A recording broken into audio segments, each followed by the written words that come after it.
আমাদের সহি আকিদার, সহি মানহাজের বাংলাদেশের যত মাদ্রাসা আছে, আমি সব মাদ্রাসার খাদেম। সব মাদ্রাসাকে ভালোবাসি এবং অনেকগুলো মাদ্রাসার উপদেষ্টা হিসেবেও আছি। কিন্তু চেয়ারম্যান হিসেবে বাংলাদেশের আর কোনো মাদ্রাসার দায়িত্ব গ্রহণ করি নাই।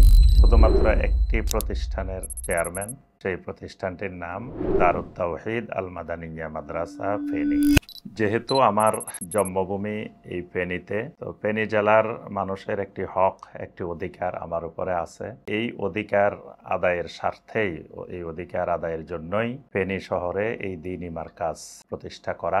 এই প্রতিষ্ঠান প্রতিষ্ঠা করার লক্ষ্য উদ্দেশ্য, যাতে এই প্রতিষ্ঠান থেকে এমন যোগ্য দাঈ ইলাল্লাহ তৈরি হয়, যারা এই সমাজ থেকে শিরক এবং বেদাতকে দূর করে তাওহীদ এবং সুন্নাহকে প্রতিষ্ঠা করবে, যাদের আকিদার দিক থেকে হবে আহলুস সুন্নাহ ওয়াল জামাতের বিশুদ্ধ আকিদার ধারক বাহক, মানহাজের দিক থেকে হবে সালাফদের মানহাজে বিশ্বাসী, এবং এই আকিদা এবং মানহাজকে বাংলা ভাষাভাষী এবং অন্যান্য ভাষাভাষীদের কাছে যেন লেখনির মাধ্যমে, বক্তব্যের মাধ্যমে, বিভিন্ন মাধ্যমে পৌঁছিয়ে দিতে পারেন, এই ধরনের কিছু যোগ্য দাঈ ইলাল্লাহ তৈরি করা।